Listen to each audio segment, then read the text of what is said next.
Welcome to 30 Flirty and Panicking, your go-to podcast for embracing the unexpected and building a life you love.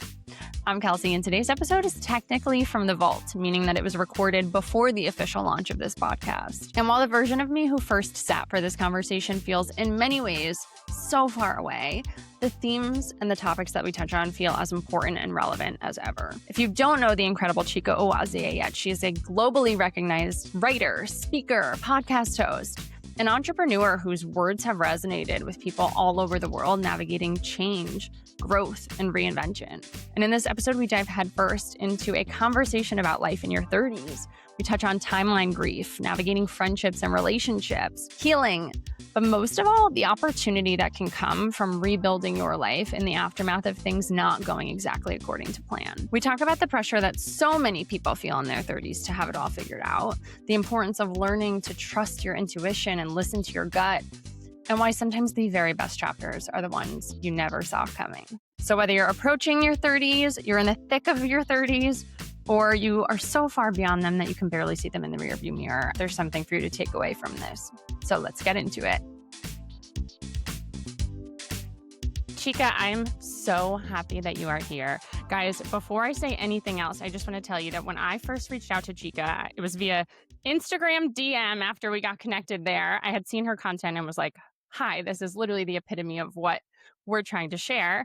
And I asked Chika if she'd be open to speaking with me. And her response was that she loves supporting other women and would never say no. So that's pretty much all you need to know about her right off of the bat. But beyond that, there's so much, Chika, that I'm excited to talk to you about. I'm not kidding when I say that your content, it's like you're speaking what I'm thinking, but saying it more eloquently and better. So I'm so excited for you to drop some wisdom for our audience here. But before we do that, you've lived a lot of life. You've got such an interesting journey, and I would love for you to share a bit about that here. Yeah.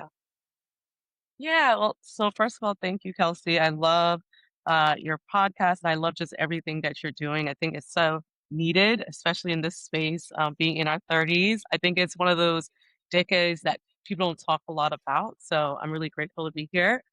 My journey is very interesting, and it's the reason why I write everything I write. Long story short, I have been a tech founder. I have been a tech recruiter, and I've been a coach, and that's more so of the work I do today. But the reason why I started really talking and sharing more was actually from the place of femininity. So I raised capital. I was a tech bro. I was in Silicon Valley doing that whole thing, running a tech company. I was fully burnt out. Literally, I have eczema, and it literally came all over my body. That's how Wow. stressed I was, burnt out I was. I was very disconnected with myself. And I just was trying to figure out, how do I get back to me? How do I get back to being a soft, feminine woman that I actually normally am? Because I felt very aggressive. I felt like I always had to be decisive, all the different like masculinity traits. And so I started learning more about feminine energy. It changed my life. I started doing coaching, therapy, and then I started sharing it on Clubhouse. This was when Clubhouse was popping in 2020. And I built a community of about 170,000 women. And Wow. so all of a sudden, Oprah's team reached out, the Red Table reached out. Like, it was a whole like moment during then. I'm actually sad that Clubhouse did not understand what they were doing and like totally pivoted away. And that's when I started my journey around feminine energy coaching, connecting with other women, and really just sharing them how important your intuition is. And then I went back to tech after a while because unfortunately my partner, she wanted to continue in finance. I raised $2.5 million for my tech company with my Wow. husband, and we started running a company called Acropolitan, and we build products for the diaspora. So that is ticketing, experiences. We have a mentorship platform. And so I've been doing that for about 4 years now. But then I started writing again. And a lot of people don't realize that my first love was actually Twitter before it became X. So I used to write a lot and I stopped writing. And I just wanted to share all the transitions, all the life lessons, all the things I've learned because I'm now 36. And I just put it out there and it started with threads. It started going a little viral. And then a few people were like, you know what, put it on Instagram. Like, let's see. Cause they're like, I Yeah. like what you're saying and I think it could resonate. And then it just went crazy from there. So I'm writing a book. and I'm doing a lot of like amazing things around it, but I'm really, really excited for this chapter of my life Well, I understand why it went so crazy. Like I said, you have such a now. way with words, and what you're saying, it's interesting because it's almost like some of the things sting for a second when you look at them because you're like that couldn't be more true, and then it's like this peace that comes when I hear what you're putting out there. And I'm so excited to get into some of the things that you've shared, and there have been so many that have really resonated with me. But I wanted to ask you, you're 36 like you just said. Yes. I think we have all of these thoughts as, I say as women, and I'm sure men have it too, but all of these expectations about what your 30s are going to look like. Like I would have told you when I was young, I'd probably be married at 30, or at least know who I was going to marry or have kids. And I think we place a lot of pressure on that decade and then it sneaks up on us. And I wanted to start by asking you, what are the 30s to you? What do you think of that decade? Yeah, I think it's a limbo, right? Because you're no longer in your 20s. I think 20s is the decade of mistakes, figuring things out, discovering. But the main thing people don't remember about your 20s is your brain, your prefrontal cortex is not fully formed until you're 25, right? Yeah. So that is Yeah. when like everything comes in together, logical decisions. And I feel like 30s is when you're owning your full truth, right? I think Hmm. it's a time of shedding.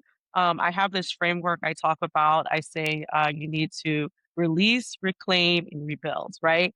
And I feel like in your 30s, that is when those things are supposed to be happening. You need to let go of the expectations that were put on you because some of us are married, some of us are not. Some of us have kids, Yeah. some of us do not.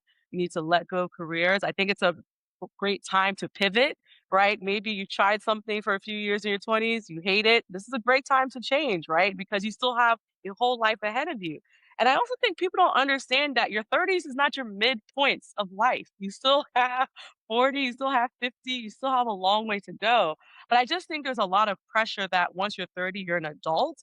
And so people hold on to those expectations. And I think that's why when I write, I really try to remind people it's okay to feel lost. It's okay to feel like you're trying to discover. It's okay you're going through a friendship breakup or a love breakup. It's okay because all through that, you're going to rebuild and you're going to find your more authentic voice. And I think that's such a beautiful theme that kind of is woven throughout the words that you use. And so I think without further ado, we can get into some of those amazing words that you've shared and let Yes. you drop some truths for us, share some wisdom. You talk about growth and you say your 30s will force Mm. you to choose, stay the same version of you that everyone's comfortable with, or finally become the version you were always meant to be. And if I read the whole thing, which I have read many, many times, we'd be here all day. But guys, anybody who's listening after this conversation, please go look at these words as you slide through what Chika has written. It's so empowering to read and it provides so much hope. But you talk about growth. You are presented with an option here. You can choose to stay the same and kind of wonder what could be, or you can step into the version of you that you're very capable and meant to be. Can you elaborate on that? Yeah, so I will talk about something that has happened to me, right? And I feel like right now I'm in a period of reinvention, right? It's Yeah. a new chapter, and I could do what people know me for, or I could do the thing that I have been doing. I've been building a tech company. I can keep building it. I can keep doing what I want to do. But what started happening, and this is the reason why I tell people your intuition and your gut is so important because your intuition should be your loudest voice, not others, right? If other people consistently are the voice that is guiding you, then your intuition is off. You need to get back into alignment, right? But I Yeah. can talk about how to get there. But what started happening to me was when I started traveling with my husband, we were like nomads for about 2 years. And women kept coming up to me and saying, "I miss your podcast. I miss your message." And I was like, "Okay, that was an era, but I'm building a tech company." And I kept saying that to them, like, "That's so amazing. That's so lovely. Great to connect with you, but I'm doing this." And then eventually my husband was like, babe, I think you need to go back to that writing or that thing you're doing. And I said, "Well, I'm not sure. Like, we're building this tech company and like I'm fine where I am." And he's like, "That's okay, but I want you to reflect on it." And when I started reflecting on it, I realized that that's actually what I want to do. I want to grow. I want to discover. I want to see what could happen, right? And I feel like that's when the growth happens is when you start to like look at little signs, look at what's happening inside and not really just taking on what other people are ushering you to do.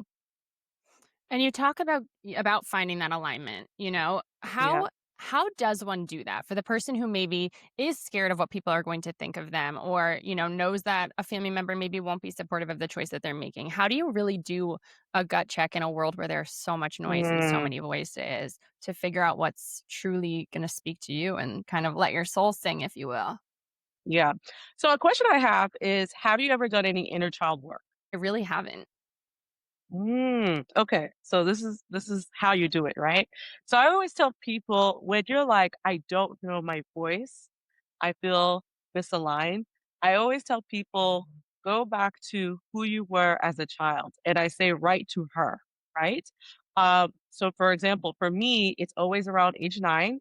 That was the time when my mom and dad divorced, unfortunately, and I felt so much chaos in the world. I felt like everything was just all over the place, right? And I made a vow to myself that I need to be in control of how I move things going forward. And I write to her and I write everything, right? And a lot of times you're going to cry because you're going to say, I thought I was going to be Wow. this. I thought I was going to be married. I thought I was going to do all these things, but I am excited for who I'm going to be and you're going to be proud of me, right? And it's Yeah. almost of a way to let your little girl know, go sit down. Like, I'm going to put a blanket on you. You're okay. I got you, right? As an adult. And a lot of people don't do that exchange, right? Between little her and big her and letting her know that you have her and you protect her. And I think a lot of times when you do that, you start to remember all the things, the dreams you had. You start to remember how childlike you were. You know, children are curious. And I think it's so important we tap more into that part of ourselves. And then when you do that, you let go, right? And so I think that's Yeah. like the first step I always tell people is to write to your little child. Think of a time, any age, as a child, look at a picture at her, imagine her. Who was she? What was she thinking? And a lot of times you'll get closer to alignment when you do that. That makes me excited to do that, actually. You also speak to the fact that with growth comes grief at times, because in order to grow, Mm. there's a level of loss that comes into play. The people who aren't ready for that version of you, all sorts of different ways. Can you speak a bit to that? Yeah, so this is very interesting because this happened to me very recently, and this is the reason why I push therapy or coaching. So I was having a therapy session with my coach, and I was just talking to her about I feel like there's friends in my life that I sit down with and I spend countless hours giving them strategy, pouring into them, doing things for them. And you know what she asked me? She said, Chika, are those your friends? And I had to reflect. And I said, hmm. Yeah. And that was a gut punch, right? Because I was like, Yeah. I'm spending all these time with these people, I'm calling them friends. And she's like, you know what, Chica, you need to start to insert clear boundaries. And if these people want your time and they want advice or strategy, you have to say, we can book a session, right? And when you start to do that, you're going to see abundance in your life. You're going to see you're not as drained and you're going to start to have clarity around who's actually your friends and not. Right. And it was a bit Yeah. sad because I was like, there's all these people I've been giving my time to. And it was grief. Like you're losing these people you thought were your friends. But Yeah. after like a week of reflecting about this, I was like, you know what, you're right. Like I do need to start to insert these boundaries. I don't want to always be expending my energy. I don't always want to feel like I'm not on the receiving end of things. And I only want friendships that pour into me, right? And it's a hard Yeah. thing to insert a boundary, but I feel so much different and better. So I think that's kind of what happens is that gut punch of like realizing who you thought was your friend, who you thought was going to be your husband, who the job you thought you were gonna have, but then there's kind of like a clarity of like the right direction you need to go. Yeah, absolutely. I love that. And it really did make me feel better. I think in tricky times, you can use that to help you fuel your steps forward, right? Like when there was a moment this year where I'm like, okay, life feels like it literally just blew up and everything I thought was going to be in the Mm, near future is not. So, how do I use this to become a better version of me? How do I learn from my actions, from the actions of others? And how do I make sure that this chapter I approach the right way to make it the best one yet? And I think in any sort of growth, it's uncomfortable to grow in many ways, but it's also the greatest feeling in the world. Like this has been a really tricky year, but also at the same time, I can look back and know in certain ways it's also the greatest so far because I've forced myself. I mean, I wouldn't be sitting here in front of you having this conversation a year ago. mm, I really have loved your words about growth. And yes. again, we're going to push everyone to go see them in full online. Okay, another one that I love, you post about how your timeline is not real life, and we just touched on this, but you say, Mm, I think we need to say this one louder for the people in the back, which is yes. me. But you say, in part, if your 30s feel like a storm, trust that it's clearing the path. You're not stuck, you're leveling up. And the discomfort isn't a setback, it's a reset. Keep going. Your next chapter is waiting. It is so easy to fall into this like compare and despair trap when you look on social media and Mm, you see, ultrasound after ultrasound and ring after ring and all of that. What message do you want to share about timeline and mm. helping people to eliminate just that pressure and the expectation and that everyone really can have their own timeline. What you want can be right around the corner. Yeah. So whenever I write from a real place, and a lot of times it's a real life experience I've had.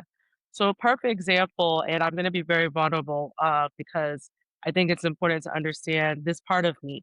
So in 2015, I lost my baby sister. Right. She I'm was so sorry. 17. Thank you. It's been about 10 years. So it's been difficult, right? And actually she's the reason why I write to her because she would have been 27. So Oh. in 2015, I lost her. And kind of in the same breath, there was a lot of things happening that I really don't even know how I got through that year because I just made the decision to move to Nigeria, leave everything I knew because I didn't grow up in Nigeria. Yes, I'm Nigerian, but I didn't grow up there.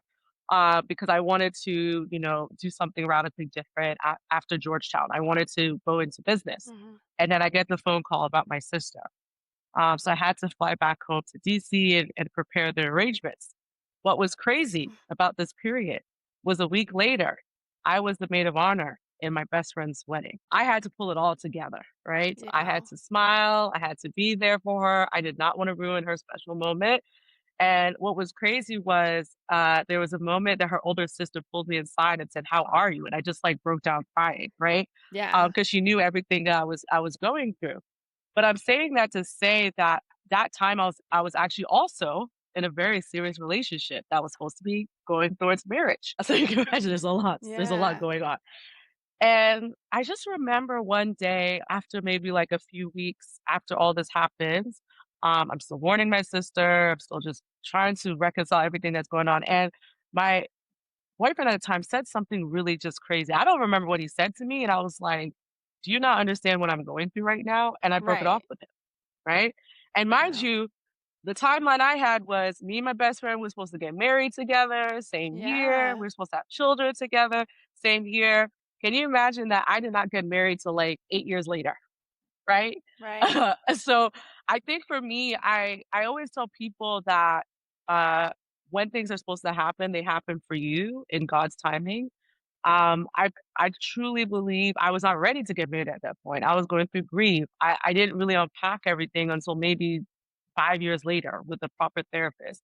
The Yeah. guy that I was with at the time was not the person for me. When I really sit down and reflect on it, he would have actually made me shrink. And I didn't realize I was Yeah. shrinking in that relationship to after the fact. And I feel like now, even though I got married 8 years later, after my sister passed, and after my best friend's wedding, I look at my husband now and I'm like, he's the perfect person for me, right? I couldn't even imagine being with anyone else. The way he uplifts me, the way he supports me. And I never had that with the person I was with. So I always tell people like that person's story is their story, right? There is a Yeah. reason why it aligns for them and a reason why it works for them. And also, a lot of people don't tell the truth online. That's the truth. So I don't go off of what I see online. I go off of the real conversations I'm having with people. And I also realize everything's supposed to happen in a specific time. And so that's why I write those things because I do think social media makes it hard. TikTok, Instagram, Snapchat, whatever. You're constantly looking at those things and you're thinking you're supposed to do things at a certain time. And if I did things the way I was supposed to do it, I would not be happy. I love hearing that from you, and I think you just touched on this, but you said you can't compare your behind the scenes to someone's highlight reel, basically, Mhm. and it's just so true. No Yeah. one's posting about none of us are. No one's posting about the bad day that they had or the horrible thing they've been through, and I think it's just so important that we all keep that in mind. You were dealing with so much at this time that in Yes. a way, it might have been the last thing you were even thinking about. But did you ever have that feeling of like, shoot, I have to start over from a romantic perspective? Did you feel the pressures of timeline, or did you just know at that time, like it was time you needed to break away from this thing? No, so I'll say this. I broke up with him at that moment out of pure anger, pure grief. Yeah. It took me a year to heal. I was not over him at all. I wasn't Yeah. because like I said, this person was the love of my life. And I think what made me feel some internal pressure was my best friend got married. There was at least 3 or 4 other friends from high school. They were all getting married, like one after the other. They're still with those with their husbands till this day. So I really felt like the odd one out of the group. I kind of was like, okay, like I'm starting all over in a new foreign location. I have to date again. It was super awkward at first. I was like, I don't even know what I'm doing. Right. And it took me some time. Like it took real healing and like a lot of like self assurance because, like I said, everyone else around me was getting married. My best friend a year later was pregnant, so you can imagine like I Right. just had a very different version of what my life was supposed to be. But I tell people I'm glad for that healing. I'm glad for that self discovery because when I reflect on it again, the man I was thought I was gonna be with, there was things he said to me that was shrinking me. In Yeah. fact, I probably would have been an OG influencer if not for him. I used to post and he used to tell me, "Why are you posting?" or "That's too much," or like, "You're doing too much," right? So he made me like kind of scared of posting, right? I feel like there's so many things I might have been if I was not with him. So I Yeah. realized like the years I was single and just doing my thing, it gave me a chance to discover my voice. And I want everyone to have that gift. I was gonna say, what if there's one thing you can say to somebody who finds themselves in that position, the unexpected, like, okay, we have to start from scratch now, what would it be? It's nice to see that you are now in this place where you're like, thank goodness that happened. Thank gosh that happened that way. And travel as well. I think traveling is a great way. Go on a solo trip. You know, I would implore you, Kelsey. I Yeah. don't know if you've done it. Go on a Yeah. solo trip. Just enjoy the wonderment of the world, nature of the world, and have a curiosity, you know? Go to the bar. There could be an interesting Yeah. stranger that starts a conversation with you, you know, maybe in a lounge, like maybe salsa somewhere. I don't know, but it's like I think travel also, especially if you've gone through like some crazy period, is a great time to just do some inner reflection and go somewhere peaceful. You know, don't go to like a busy Right. city like London. Go somewhere like Right. Bali, you know, just somewhere you can, like, really just connect to yourself. And I think that's something this chapter has really emphasized for me is that, at least from my perspective, your relationship with yourself is the most important thing in the world. Number And like, 1.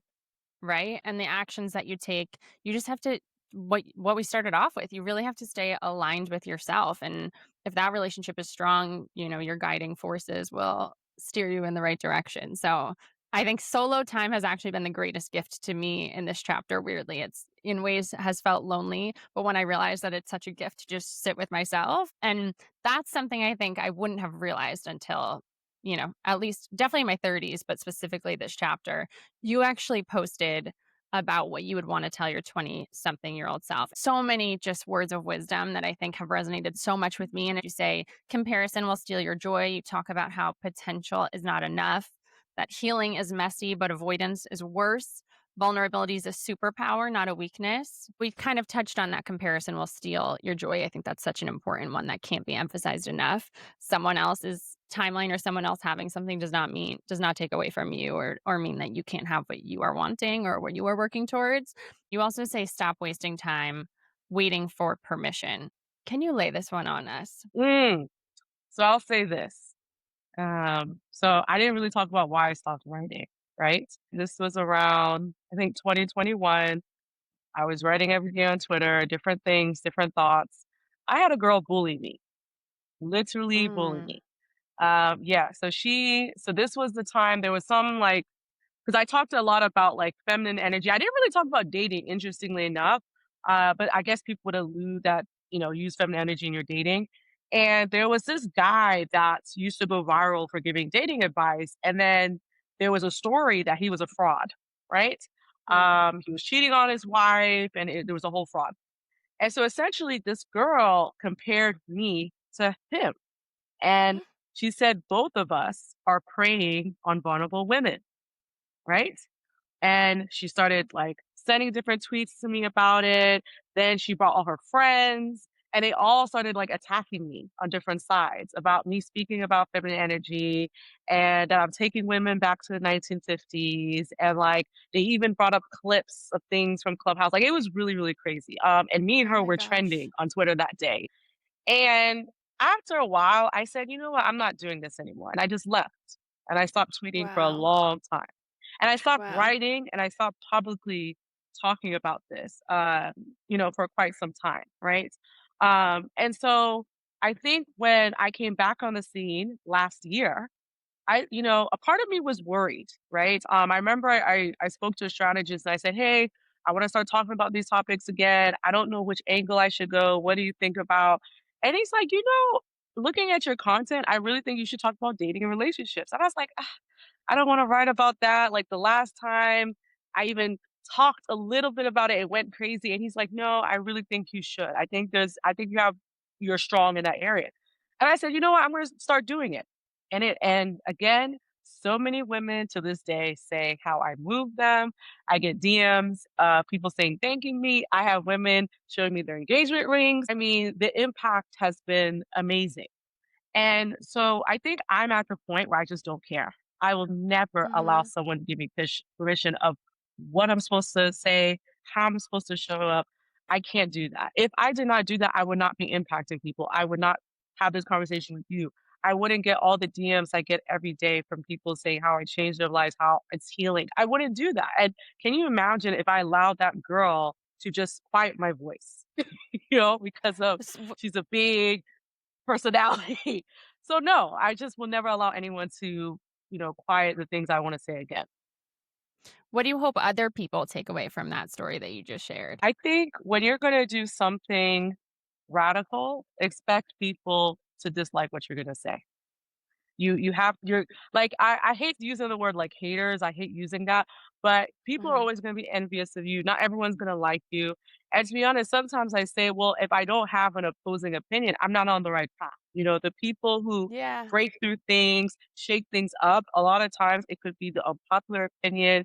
It could be the opinion that people don't agree with, but that means you're on the path to something because you're disrupting something. So I think that's another thing I would say. I think I write a lot about being likable, right? And I think you should be a good person. I'm very careful with what I'm saying. Don't be mean, don't be aggressive, but also understand don't do things just to be likable, to be agreeable, right? Do things that feel good in your spirit. One of the things that you have posted about is that healing is messy. This is something I know very Mm, well at this point in time. You've obviously had things to heal from in all different areas of life.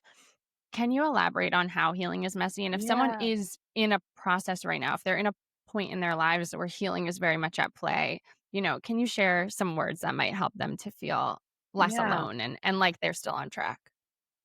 yeah. So healing is cyclical. There it's a circle. You're always healing, you're always learning different versions of yourself, you're always going deeper. And I'll say this as someone who's recently got married. So I remember the early days of me dating my husband. And, you know, the right person for you is your mirror. And so he used to say, Chika, you like control. You like control. And at first it seemed playful, like for example, we went on our first trip to Mexico and I was like, oh, I gotta do this, I gotta do this, I gotta do that. He's like, babes, this is your birthday. I'm the one that has to plan it, not you. Sit down. Oh, Right. But my control would come out in different ways. And I didn't realize how much control or how much I needed control. I didn't realize that until I started dating him. And so I had to go back to therapy. And, I had to yeah. start unweaving what it was. And this is someone who's done years of therapy, years of coaching. I'm thinking I'm the perfect little angel.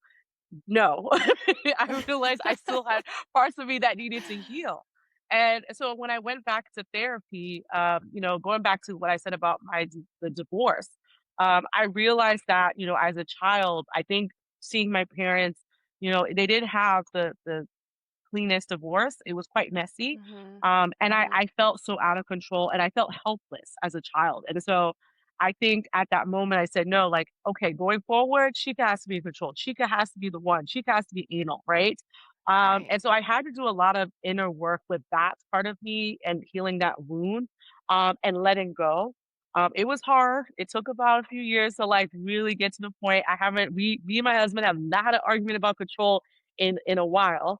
Uh, But I will say that even when you go to therapy, there's always going to be something else you have to heal. Now I'm talking to my therapist about a different part of me that has to heal, right? So I think even for someone like me that does a lot of therapy, a lot of coaching, I feel like I'm very introspective. Like, also understand there's always parts of you that need a little bit of tension, right? A little bit of clarity. And I think when you get the clarity, you feel better and you feel clear on your direction. So I think you shouldn't feel like healing is like a one and done thing. It's not a destination.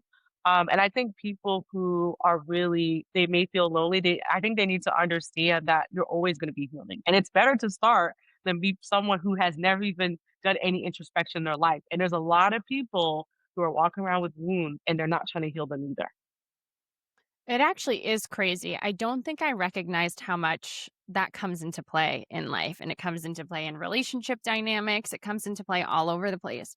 I've started to think about it like even in this chapter for me that it's my responsibility to make sure that I'm taking the actions necessary to heal. It's the whole phrase of like you have to heal so you don't bleed on people who didn't cut you, and it applies in a million different Mhm. ways. I think there's part of me that wants to like put my AirPods in and go for a run and be like, okay, I think we're good now. And you have to do it for yourself. You have to give yourself a shot at actually, moving forward and growing and continuing to, live a fulfilling and whole life. And can I add something, Kelsey? Yes, please. You just said something that was another reminder, but also understand that you can heal through relationships, right? Mhm. I think a lot Yeah. of times there's this misconception that, oh, I have to be this whole healed person, wholesome person before I get into a relationship. One of my favorite therapists, Esther Perel, talks a lot about this. And I actually feel like through my husband, I'm healing, right? I'm learning more Wow. about myself, right? I'm doing more things. I don't think I would have ever understood this control thing unless I was with him. And there's so many other things I'm learning about myself through him. So also understand the right quotes, not every relationship, the right relationship will heal. And also the wrong relationship will also ask yourself, oh, what are traumas I haven't looked at? Why did I attract this person? What happened? Yeah. So it also gives you clarity as well, like either way. I love that. That makes me so happy to hear. And I think honestly, that's an important reminder for me. And I know a lot of the people who are here have also gone through breakups or just, plot twists, things of that sort. What else have you learned? I mean, you've spoken so highly of your husband. And just from Mm, what little I've seen, you two are such a loving and wonderful couple that seems to work yeah. so well together. What else have you learned from your husband or from the relationship that you're in now? The number one thing I've learned from him is how important connections are. I think one of the things that I did recently, so as he's also healing as well, and keynote, please, if you're a couple, do individual therapy. That's how you really heal, not couple therapies. One note to learn. Interesting. We're doing it. Yeah, it's in most couple issues are individual issues, right? So my husband has also been in therapy in his own, doing his own work. And one thing he was learning is he's always giving, giving, giving, and there's parts of himself he's not seeing, right?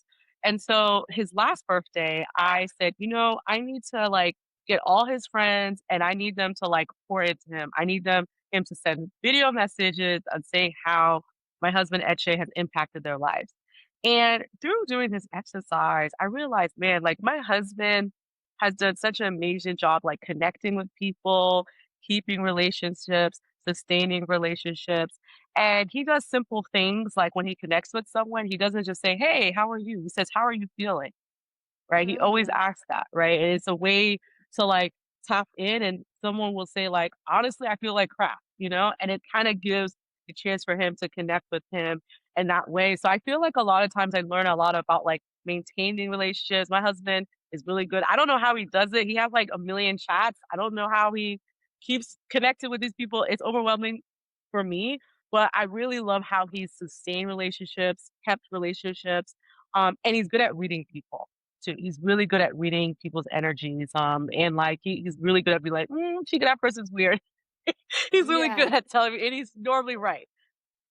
That's amazing. You have created a community of hundreds of thousands of people. That's a lot of eyes. That's a lot of minds reading the words that you put out. What does it mean to you to have that community that you've built? Mhm.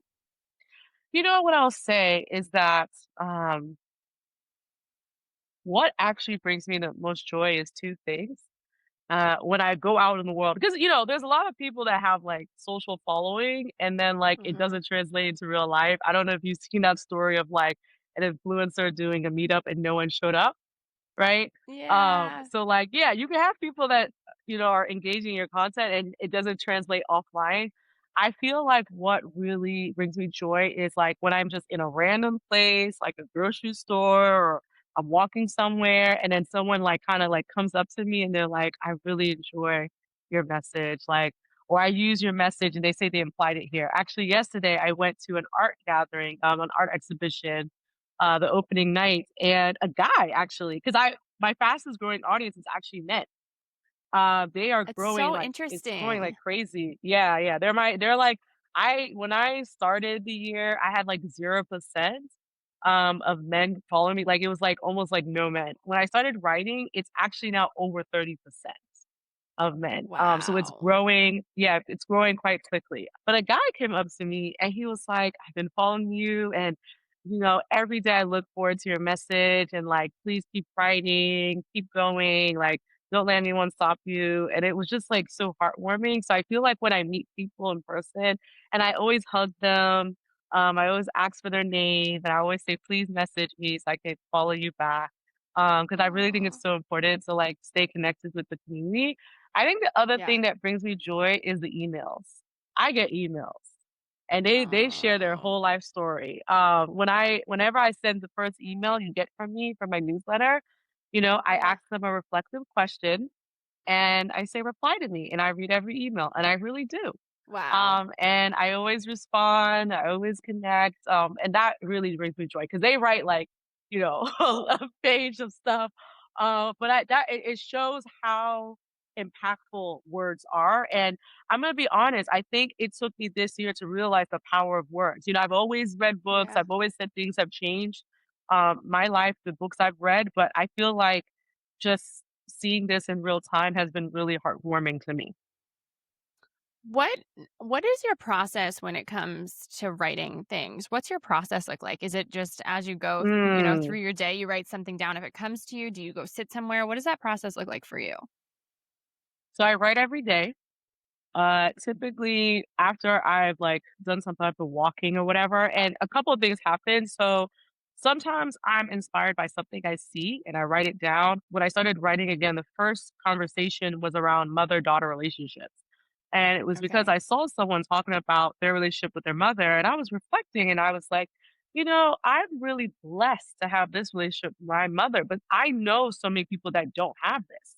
So I want to Yeah. talk about it. And I know it's a bit taboo, but I want to share it. So a lot of times it's like something that's happened or a sign. I don't really, because it's funny, because like I actually read a lot of business books, so I can't really say I like read someone else's work and I'm like, oh, let me write about it. Because I kind of read the opposite of the things I write about. But Yeah. I reflect a lot of my life. A lot of it's journaling. It's like things that have happened to me. So I like reflect on, ooh, that friendship breakup. Let me write it down. Or that Yeah. breakup I had. Let me reflect on it. So a lot of times it's just like you're seeing my reflections. But then the other part of the process is sometimes I'll write. The first thing I write is around being in your 30s. The second thing I'll write about is being in your 20s.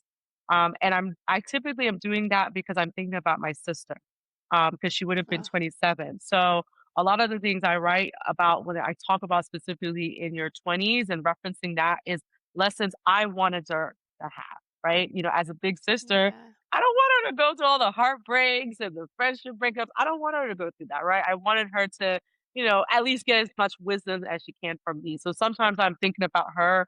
Maybe I had a dream. I dream about her once a month. It's very realistic. And then so immediately I wake up and I like, note things down. Like, what is something I want her to know? That's so beautiful that she's such a big part of your day to day still. Oh yeah, it's huge, huge. Eh, If you don't mind me asking, I think it's so important for the people that we love to keep their memory alive. And she obviously plays such a role in your life. If you were to share one thing about her, there's one thing about her that you want people to Mm. know. Um, what comes to mind for you? Her smile. Mm. I will get teary, like, if I think about it, but Yeah, her I don't want to do smile. that to you. It's yeah, it's her smile. I was writing about something and I was looking for her picture. And there's a picture of me when I was graduating from college. She was much younger than me, almost 10 years. So she was like a kind of like a baby, like 6 or 7. And Yeah. she's like giving me this big hug and her smile was she has such like a radiating smile. So she was a beautiful, beautiful girl. Very, very beautiful. I used to always say, "Oh, you're gonna be so much prettier than me." She was really beautiful. The fact that you're using her Mm, story and her life to put good things out there for other people is such a yeah. beautiful thing. And obviously, this whole episode is rooted in the words of wisdom that you share. And there are so many takeaways for people in those truths. If there was one thing that people can take away from the words that you share, from the content that you share, and even from Mm. this conversation today, what do you hope is the one thing that people learn from what it is that you're putting out there? I want you to rebuild, and I want you to understand you're always going to rebuild.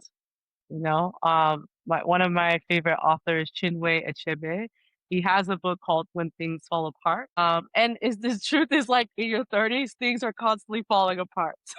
you know, Whatever Yes. you thought it was gonna be, I'm right? like, are Things we are done falling here? apart. Yeah, things are falling apart.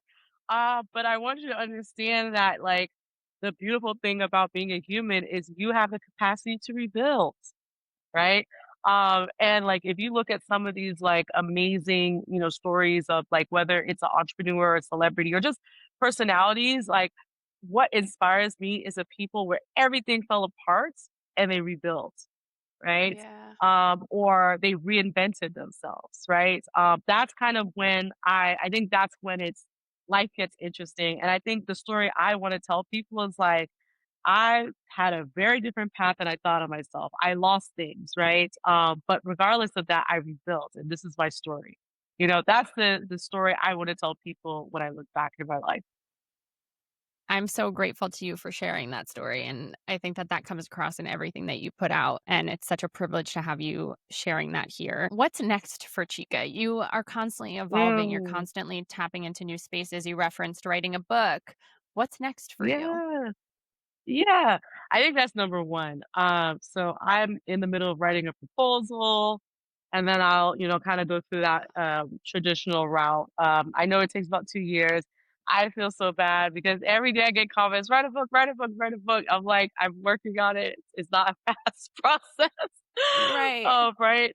So, but I do have a newsletter called Unwritten Chapters. And every week I send like a longer form of what I'm writing just to kind of go more in depth. A lot of times it's my personal stories, and kind of sharing like from my personal viewpoint a lesson that I want people to know. And then I also have a workbook around rebranding, right? And so that is if you're like, look, everything fell apart and I don't know where to I begin. I created a workbook, and it's just a lot of reflective activities, journaling. Even I have a compass, and really just helping you try to guide into like where do you want to go and like what direction is the right direction as well. But I have a lot of things down. I'm reflecting on. I'm building. Because I think for me, especially all the questions that are given to me, I realize like people use this in different ways. They're using it in love, they're using it in careers, they're using it in just self-identity. So I wanna Mhm. create, books around those, type of questions I get. So it's a lifelong process. I got a lot I need to get out there. Well, thank goodness, because I think we could all use it. Where can people go, Chika, to find to get Mm. subscribed to your newsletter, to check out your content? Where can people find more from you?